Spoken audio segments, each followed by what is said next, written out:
Would you say you're a happy person? I would say I'm a very happy person, yeah. And what? See, look, But that doesn't mean I don't experience sadness. It just means for the majority of time I am happy. And if I do experience sadness, I understand, I accept it, and I can move on with it. And I've learned how to do that, obviously. Mm-hmm. But how? Okay, well then, what is happiness to you? Then? Happiness to me. Yeah. Happiness to me is doing what I want, when I want, with who I want, and helping others get what they want. That's what happiness is for me. Damn. Can we put that on like a pillowcase? Can you repeat that again? I do what I want, when I want, with who I want, I want, and help others get what they want too. That's my definition of happiness. Because if you think about it, I mean, for me at least, like if I'm able to take care of my family, which is doing what I want, if I'm able to do the passions and things that I love doing, which is what I want, while helping others, which is also what I do, then that for me, that is happiness. Like that is pure happiness. Well, I think we just sat here on a piece of gold. Like we could just clip this and just put it out there. Okay. And then, okay, so let's say you get some bad news, right? Yeah.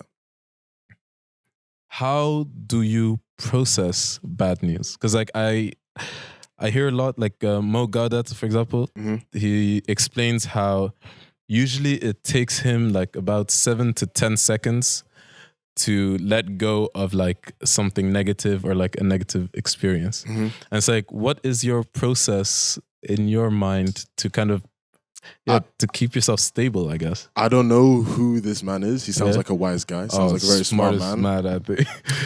I don't know if this is true. I believe that he asks himself a question. Yeah. And I think that... yes. No, continue. Continue. Yeah. And I think...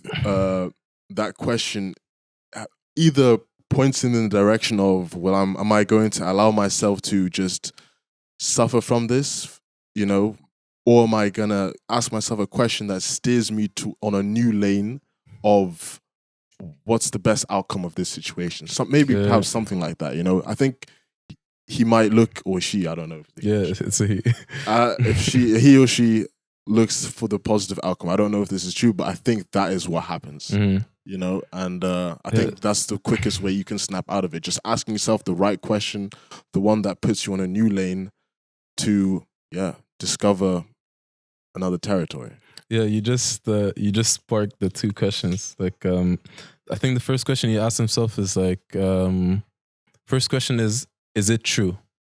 Right? So the example he gives is like, okay, imagine you and your partner, you have an argument. Yeah. Right? And your first thought is, oh, because of this argument, she doesn't love me anymore. Right? And so then you ask yourself the question. Yeah. Is this true? Yeah. Right? And then you contemplate. You also have to kind of like remove yourself from the situation, right? It's like, okay, but does she love me? Okay, well, before this argument, she actually helped me in the morning. Yeah. She did this. We've actually been together for years. So actually, she does love me. So the first question is like, is it true or not? Yeah. Let's say you say, yes, it's true. Then the second question is, can I do something about it? Right? And then, again, you have two options, yes or no. Yeah. You say, no, I can't do anything about it. Okay, then if I can't do anything about it, it's true, it's real, there's nothing you can do about it. So it's reality, right? Yes, you can do something about it. There's your answer. Yeah. Go on. Do something about it. Yeah. And so he just explains how after a while, if you can like kind of train yourself to ask these two questions, like anything and everything that you kind of go through, like it will be hard. Like it sounds easy as anything, like while I say it now. But for example, he was in a situation where he lost his son to a what's it called, to an operation. An operation that happens a million times a day. There's literally like 0.01% that this could go wrong. Wow. But there were like, I think 4 or 5 mistakes made during the operation. Okay. Right? And it's like someone close to you passes away. Okay. Is it true? Yes. This person is gone. Can you do anything about it? We stay in grief for so long because we feel like we can change reality. right? Like we struggle to kind of accept the truth. Yeah. There is Definitely. nothing that we can do about Definitely. I highly agree. And I think that in those type of scenarios and cases, I think it's very important to allow yourself to have the time to grieve.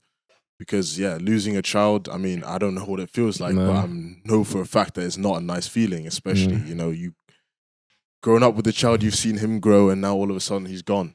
You know, your seed that you planted is now dead. So, I mean, it's that's something that you definitely, I would not want to just get over that in 5 seconds, you know. No, like of course that, not. that is something that you genuinely need to, because it won't be gone in 5 seconds as well. Let's be real. So that's something that you genuinely do need to process, and that will take time. And it is up to you how long you want to grieve for, and it's up to you how long you need to grieve for. You know, that is in your own time. And I don't believe that you should just push something like that to the side, because it won't be pushed to the side. You know? You will still have that feeling of he's gone. I know why. I couldn't do anything about it. I tried my best. And those feelings will still happen. No, but then I think what I'm kind of realizing now, like for myself as well, is like sometimes like this getting over things, it doesn't exist, I think. Right? It's like life is a journey where on some days it's easier than others, right? So like, sure, you may have gone through something in your past, or like something may have happened to you. Yeah. And like this thing or event is a part of you. Yeah. It's not like one you could like make yourself forget, I guess. Yeah. Or like this thing will kind of always be